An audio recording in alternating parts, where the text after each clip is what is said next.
look at you, sitting there being called lazy by everyone who claims to love you.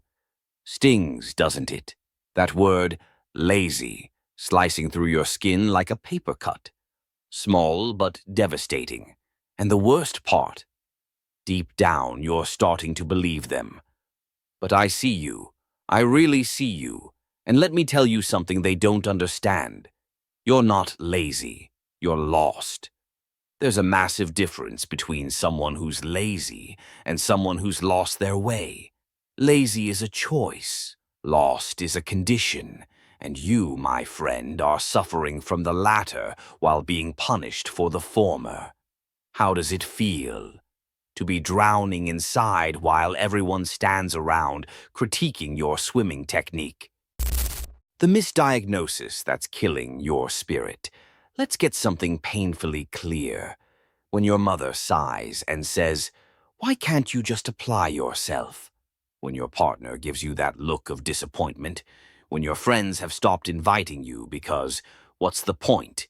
They're all treating a broken compass like it's a broken will. The magnificent stupidity of it all. Treating someone who's lost direction like they just need to walk faster. As if speed solves disorientation. Think about it. When was the last time you actually felt connected to anything you were doing? When did you last feel that fire in your belly that makes getting out of bed feel like an opportunity rather than an obligation? You can't remember, can you? Because it's been too damn long. Your so-called laziness didn't appear from nowhere. It's not some character defect you were born with. It grew in the shadow of your disconnection from yourself. It festered in the gap between who you are and who you've become. And everyone's too busy judging the symptom to diagnose the disease. The brutal reality. No one will tell you. You want to know why you can't just do it, like everyone says? Why you stare at your to-do list with the emotional equivalent of a blank screen. Why Netflix and social media and whatever mind-numbing distraction you've chosen feels more compelling than your actual life. Because meaning is the fuel of action. And you, my friend, are running on empty. Human beings aren't designed to function without purpose. We're not robots who simply execute commands regardless of context. We need to feel connected to something greater than ourselves. We need to feel that our actions matter, that our existence has weight. But somewhere along the way, you lost that thread. You disconnected from whatever gave your life significance. And nobody can sustain motivated action in a vacuum of meaning. So what did they do, these people who claim to care about you? Did they sit with you and ask the hard questions? Did they create space for you to rediscover your purpose? Did they stand witness to your existential crisis without judgment? Of course not. They called you lazy. They reduced your spiritual crisis to a character flaw. They took your silent scream for help and translated it as a refusal to try. And that hurt more than anything, didn't it? Being so profoundly misunderstood by the very people who should see you most clearly. The empty shell you've become. Let's be brutally honest about where you are right now. You're going through the motions. You're physically present but spiritually AWOL. You're doing just enough to avoid complete catastrophe while the fire inside you dwindles to embers. You wake up tired. You go to bed unfulfilled. The days blend together in a gray haze of meaningless activity and obligations that feel disconnected from any larger purpose. And the worst part, you've started to believe their narrative. You've internalized their misdiagnosis. You look in the mirror and think, maybe I am just lazy. Maybe this is just who I am. Bullshit. What you're experiencing isn't laziness. It's existential homelessness. You've lost your place in your own life. You've become a stranger to yourself. And until you address that fundamental disconnection, no amount of productivity hacks or motivation strategies or guilt trips from loved ones will fix the problem. The real question isn't, why can't you get anything done? The real question is, why doesn't anything feel worth doing? The invisible trauma of being misunderstood. Do you know what happens when someone who's lost gets labeled as lazy? They suffer twice. First, from the original pain of disconnection from themselves, and second, from the shame of being misunderstood and judged by those they love. It's like breaking your leg and having everyone accuse you of sitting down too much. That's some twisted psychological torture right there, and you've been enduring it for how long now? Months? Years? While your self-image crumbles under the weight of their misperception? The people calling you lazy, they think they're helping. They think their judgment is motivational. They think their disappointment will spark something in you. But all it's done is drive you further into isolation. All it's done is convince you that no one, not a single person in your life, truly sees or understands what you're going through. And that loneliness, that feeling of being fundamentally unseen, it's not just painful, it's paralyzing. The false solutions that keep you trapped. So what have you tried so far? Let me guess. You've made lists, set alarms, downloaded productivity apps, promised yourself that tomorrow will be different, beaten yourself up when it wasn't, compared yourself to others who seem to have their shit together, wondered what's wrong with you that something so simple feels so impossible. You keep treating a crisis of meaning like it's a time management problem. You keep applying technical solutions to an existential challenge. It's like trying to fix a spiritual wound with a band-aid. The mismatch would be comical if it weren't destroying your life one miserable day at a time. All those solutions share the same fundamental flaw. They assume you know where you're going, but just need help getting there. They presuppose that your destination is clear, but your execution is lacking, when the reality is the exact opposite. You can execute just fine when something matters to you. The problem is nothing seems to matter anymore. You've lost your North Star. You're adrift. And until you find direction again, all the productivity tools in the world won't save you. The philosophical wasteland of modern life. Here's something no one talks about. You're not struggling in isolation. You're struggling within a system designed to disconnect you from yourself. Modern society doesn't want self-actualized individuals connected to their deepest purpose. It wants compliant consumers and workers who measure their worth through external metrics. It wants you focused on accumulation rather than meaning, on status rather than fulfillment. Think about it. When was the last time someone asked about your soul's journey instead of your career progress? When did someone inquire about your sense of purpose rather than your productivity? When did the conversation last center on meaning rather than metrics? Aristotle talked about eudaimonia, human flourishing that comes from living in accordance with one's true nature and purpose, not from checking boxes or meeting expectations, not from doing what you're told, but from expressing your unique essence in the world. Who's asking about your eudaimonia? Who's concerned with your alignment rather than your output? No one. Because we've built a philosophical wasteland where questions of meaning are treated as luxury items rather than necessities, where existential struggles are pathologized rather than recognized as fundamentally human. And you, my disillusioned friend, are paying the price for this collective blindness. The betrayal of your authentic self. Let's go deeper. Your current state of paralysis isn't random. It's not a mood that descended for no reason. It's your authentic self staging a rebellion. You've been betraying yourself for too long, living according to scripts and expectations that have nothing to do with your deepest truth, pursuing goals that don't resonate with your soul, becoming someone you don't recognize to please people who don't really see you. And now, your authentic self is using the only leverage it has, your motivation, your energy, your ability to act. It's withholding these things as a desperate attempt to get your attention. Your procrastination isn't failure. It's feedback.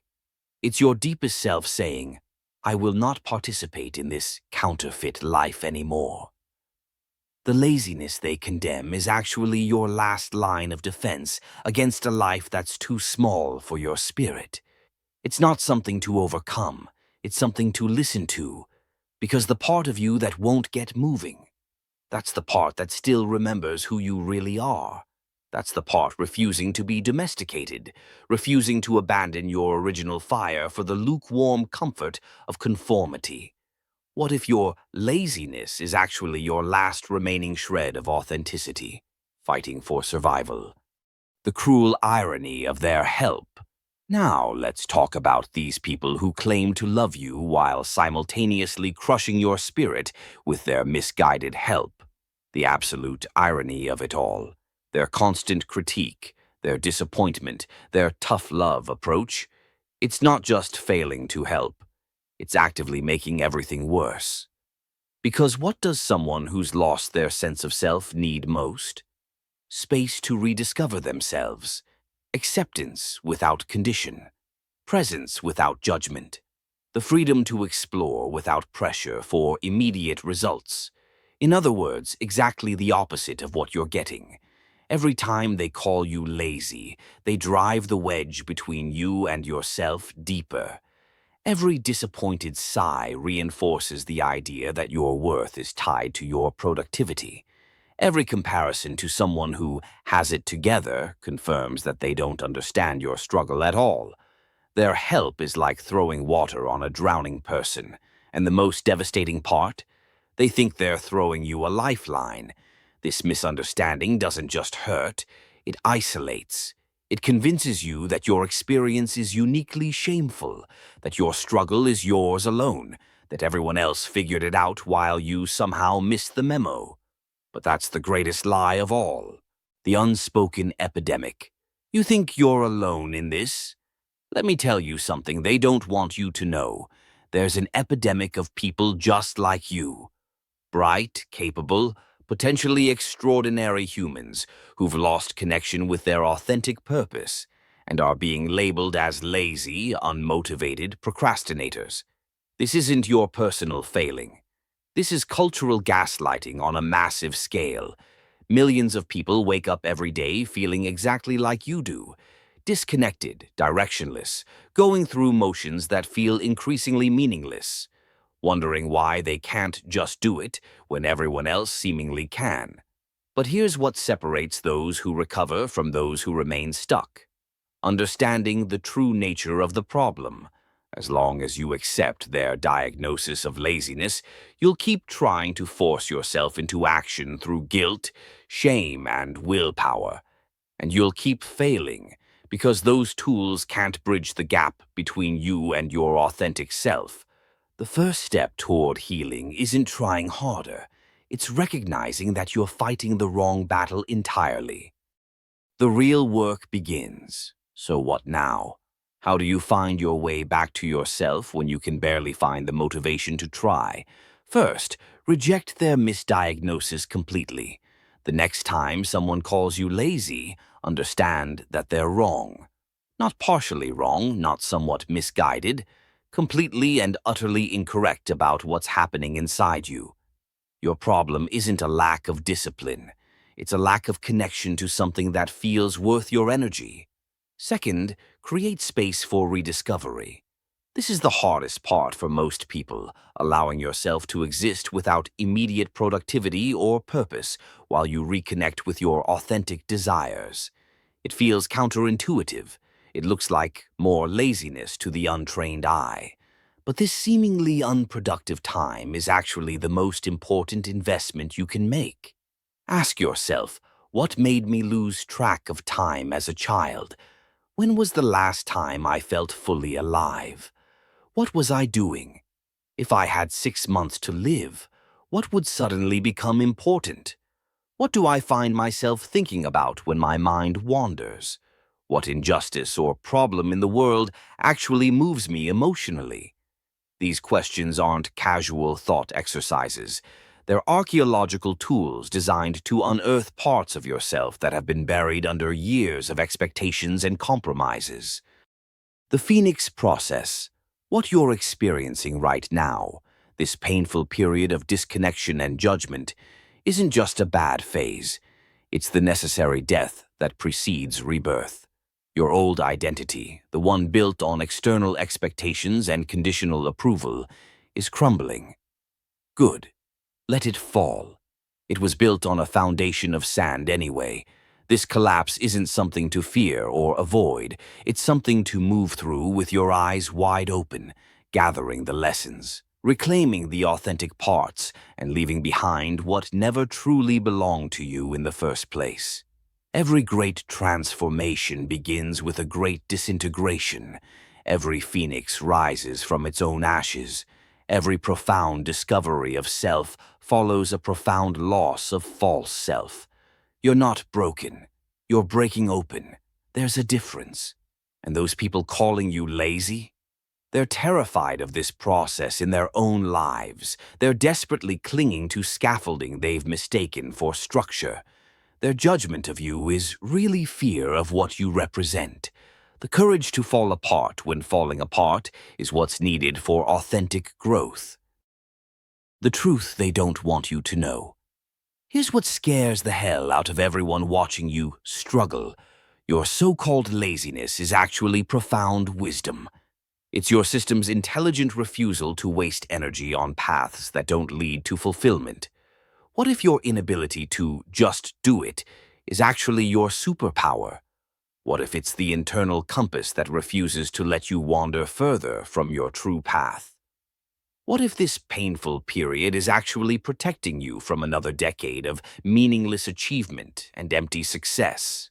The people calling you lazy are still running on the hamster wheel, mistaking motion for meaning.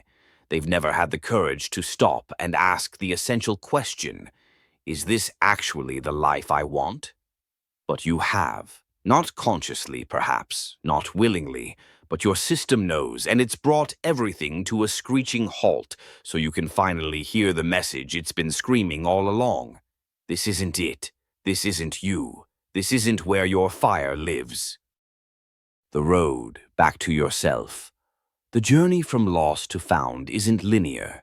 It's messy, contradictory. 2 steps forward, 1 step back. Moments of clarity followed by periods of confusion. But here's what I can promise you. As you begin to reconnect with your authentic desires, as you start to build a life aligned with your actual values, rather than absorbed expectations, the energy will return. Not as something you have to force or manufacture, not as something you need to trick yourself into having, but as the natural byproduct of alignment between who you are and how you live. Motivation isn't something you find outside yourself. It's what emerges organically when your actions are expressions of your essence, rather than obligations to external demands. The people who've been calling you lazy will be shocked. They'll want to know what changed, what miracle cure you discovered, what productivity system finally worked. And you'll know something they don't, that your transformation had nothing to do with trying harder and everything to do with coming home to yourself, that your newfound energy isn't about better time management, but better soul management, that you didn't overcome laziness, you recovered your lost self.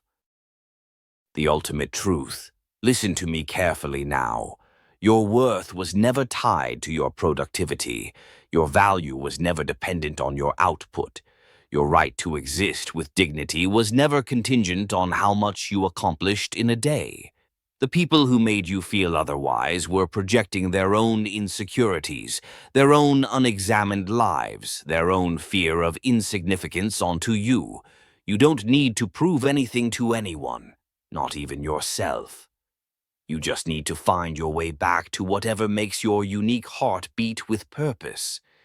Because when you're connected to that, when you're functioning from that place of internal alignment rather than external expectation, laziness disappears as a concept.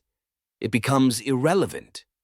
As irrelevant as forcing yourself to breathe or forcing your heart to beat. When you're living in alignment with your authentic self, action flows naturally. Not perfectly, not constantly, but genuinely and sustainably. And that organic, intrinsic motivation born of meaning rather than manufactured through discipline, is what they've been calling productivity all along. The greatest irony of all, once you stop caring about being called lazy, once you reject their fundamental misdiagnosis of your condition, once you commit to the journey of finding yourself again, regardless of how it looks to others, that's precisely when the symptoms they've been attacking will begin to resolve themselves, not because you conquered laziness, but because you outgrew the need to frame your struggle in their limited terms. The call to adventure. So here's my challenge to you. Stop trying to be productive. Start trying to be real. Stop forcing action. Start finding meaning. Stop accepting their judgment. Start honoring your journey. This isn't some airy spiritual bypassing. This is practical psychological truth. Sustainable action flows from sustainable meaning, and sustainable meaning can only be found through authentic connection to self. If something in these words resonates with your soul, if you feel seen in a way you haven't before, then like this video. Subscribe to go deeper on this journey. Share it with someone else who's being crushed under the weight of being misunderstood. But more importantly, make this promise to yourself. I will no longer accept being called lazy for being lost. I will no longer apologize for my necessary process of rediscovery. I will no longer abandon myself to please others. Your life is waiting on the other side of this confusion. Your energy is dormant, not dead. Your purpose is calling, even if you can't hear it clearly yet. Answer the call. Not with desperate activity, but with brave curiosity. Not with force, but with surrender to the process of becoming who you already are beneath the layers of who you thought you had to be. The first step isn't doing more. It's being more authentically you. Everything else will follow from that fundamental realignment. The choice is yours. The time is now. The person you're meant to be is waiting.